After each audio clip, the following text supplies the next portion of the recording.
Chapter 70। नजर में सिर्फ एक आदमी है। आरती ने अपनी नजर कहीं नहीं हटाई, बल्कि उसे और भी ज्यादा घूरने लगी। तभी तान्या को एहसास हुआ कि जरूर उसके दिमाग में कुछ ना कुछ चाल चल रही है जो मेरे लिए अच्छी नहीं होगी। तभी तान्या ने भी उसे घूरना शुरू किया। उसकी इस नजर से आरती का खून खौल गया। तान्या, तुम्हें इस बात का घमंड हो रहा है। अगर मैं चाहूं तो तुम्हें अभी यहां खत्म कर सकती हूँ, आरती ने मन ही मन सोचा। हालांकि तान्या पार्टी में बेहद खूबसूरत ड्रेस पहन कर आई थी, पर इस बात से आरती को कोई फर्क नहीं पड़ रहा था, क्योंकि उसे लगता था कि वो एक खूबसूरत ड्रेस के पीछे एक हारी हुई, भद्दी और गंदी सी औरत है।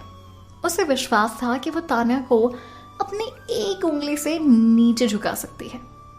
बबीता की तरह उसे भी ऐसी जिंदगी की आदत हो गई थी जहां हर कोई उसके सामने झुके और उसकी जिंदगी आराम से चलती रहे। इसलिए उसका तान्या की तरफ सभी का अट्रैक्शन से चिढ़ना काफी लाजमी था।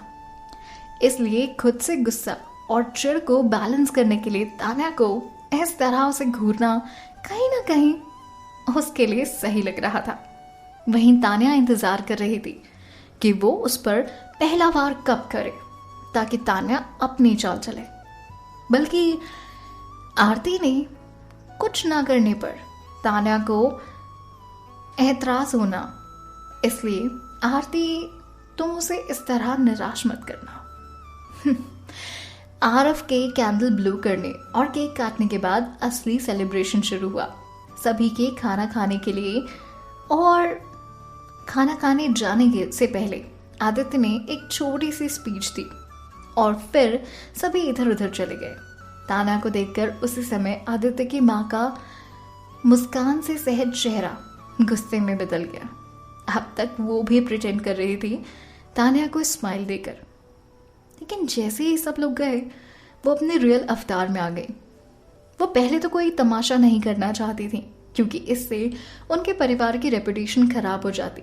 पर अब जब सबका ध्यान उनसे हट गया है और कहीं और ध्यान रख चुका है, तो वो अब इस नाटक को कंटिन्यू नहीं करना चाहती थी। और तभी उसने तान्या से पूछा, मुझे तुम्हारे यहाँ आने से और तुम्हारी प्रेजेंस से कोई प्रॉब्लम नहीं है, पर तुम इस तरह इस ग्लैमरस लुक में यहाँ आ रही हो, क्या मतलब दिखाना क्या चाहती हो? हाँ, आदित्य के साथ वहां खड़े सभी लोग इस बात से हैरान हो गए थे। तुम क्या करने आई हो यहाँ पर? हाँ, अनु को छोड़कर सभी हैरान थे, क्योंकि वो जानती थी कि आदित्य की माँ तान्या को जरूर ऐसा कुछ कहेगी। वहीं दूसरी तरफ तान्या उनकी बात सुनकर बहुत शांत भाव से उन्हें देख रही थी। तान्या ऐसा तब हुआ करती थी जब वो आदित्य के साथ शादी में थी, अपने व्यवहार में थोड़ी सी गर्म और बेखबर। उसके इसी एटीट्यूड की वजह से आदित्य की माँ सर पर चढ़ गई थी। उसके इसी बिहेवियर से आदित्य की माँ को लगता था कि वो कभी भी उनके परिवार के लायक नहीं बन पाएगी। तान्या जो भी करती उन्हें यही लगता कि वो बेकार है और कभी अपनी जिंदगी में कुछ नहीं कर सकती। इसलिए वो तान्या को कभी पसंद नहीं करती थी। और ये नेचर अब तक नहीं बदला। अब भी जब वो अपने बेटे की बर्थडे पार्टी में आई है, उसने किसी से कुछ नहीं कहा था, बल्कि लोगों को अपने बारे में जो चाहे कहने दिया था। तभी तान्या ने प्यार से उनकी बात का जवाब दिया, मैं समझ नहीं पा रही हूं, आप क्या कहना चाहती हैं? इसी तरह से दोनों के बीच में हमेशा से लड़ाई हुआ करती थी, जबकि तान्या ने ऐसा कुछ भी गलत नहीं कहा था, बल्कि उसने तो बहुत इज्जत से उन्हें जवाब दिया था। तब भी गुस्से से आदित्य की माँ का ब्लड प्रेशर बहुत हाई हो गया और उन्होंने गुस्से में आकर उससे पूछा, क्या तुम्हें समझ में नहीं आ रहा? ये मत समझना कि मैं तुम्हारी इस चाल को समझती नहीं हूं। तुम यहाँ आदित्य और अनु की होने वाली शादी में प्रॉब्लम क्रिएट करने आई हो, है ना? तुम्हें एक बात साफ साफ बता दूं, मैं आदित्य और अनु बहुत ही जल्द शादी करने वाले हैं।